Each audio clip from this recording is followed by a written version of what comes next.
Stamper Skin from stampingandperfection.com. Welcome to my craft room. I wanted to share with you, I got a few requests actually to do an Easter card. So I just recently got the Blessed Easter stamp from Stampin' Up's Occasions catalog. You can purchase this online at mystampinstore.com.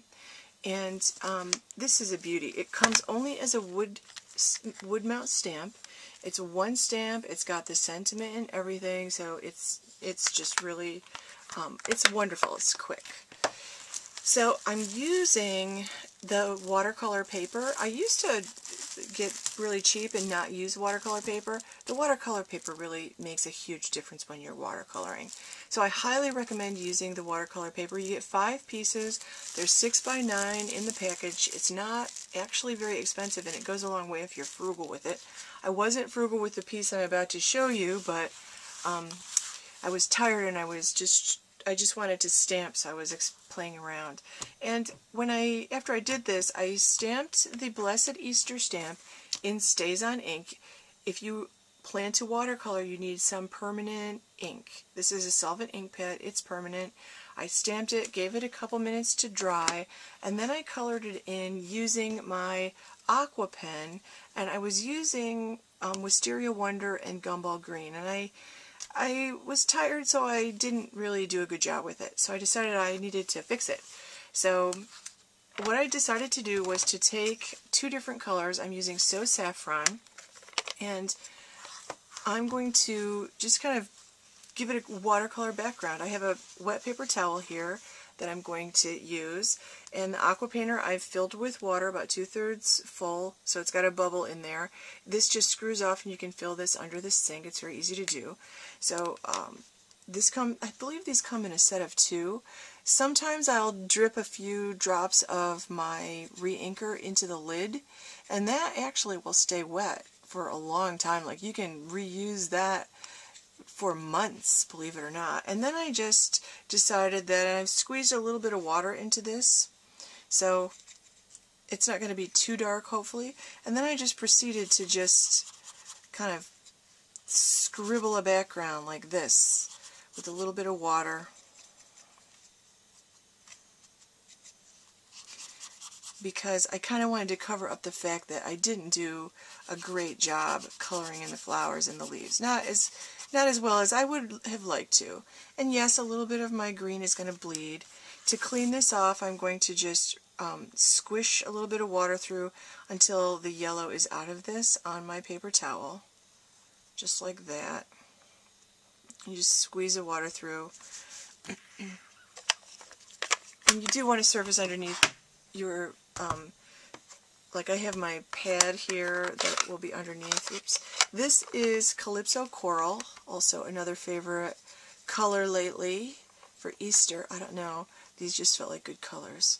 So again, I'm going to do the same thing, and I'm trying to leave some white space.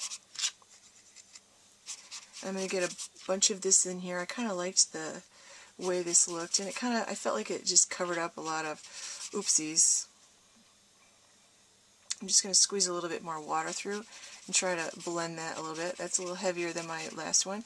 Every one of these you do will look different. So I would give that time to dry, and I cut these out with my oval.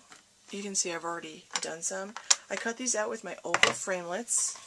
So I use the oval framelets. I cut this out with I believe this is the 3rd largest one. So I used the oval framelets and the Big Shot. So I ended up with something like this after it dried, and I really liked the way that looked. I was happy with it. I felt like it covered up my smudge marks, and they didn't matter so much. So it's like there are no mistakes in stamping, really. Then I took a piece of Wisteria Wonder, and I cut this with my oval framelets on the Big Shot with one size larger than I cut this. I'm just going to attach the watercolor paper now, and I have a little wiggle time here so I can get it centered as much as I want, and then I just press down just like that, and that becomes. Decided that I wanted to add a little ruffle, so I'm using the Crisp Cantaloupe. It's stretch ruffle trim. This I love putting around the ovals and the circles. So I'm just going to run a line of glue. You can put it on the ribbon or you can put it on the back here. I'll just do a little bit at a time. And I'm going to just put this so that that ruffle just shows. I'm going to go all the way around and do this. Okay. I cut a piece of Daffodil Delight. This was cut 5.5 by 8.5. And I've scored and folded it at 4 1/4. Then I have a piece of Daffodil Delight, which is cut 4 by 5 1/4. I ran this through my Big Shot with the Perfect Polka Dots embossing folder. Okay, now I'm going to put this on top, and I'm just going to glue this down. So I'm going to put this down with glue. And that should work pretty well. Then I have Stampin' Dimensionals on the back of this. Decided to use the Daffodil Delight for both the mat and the card because that seems to be one of the trends lately, using tone-on-tone mats and cards with the mat popped up on dimensionals. And how pretty does that look? One final touch I'm going to add, since I already have a lot of the Ruffle Trim ribbon, I don't want to add too much more ribbon, but I do want to add a nice little touch. You could use rhinestones or anything along those lines. I'm going to use some of my Subtles candy dots, and I'm going to use the Calypso Coral ones, and I'm just going to put 3 little candy dots up here,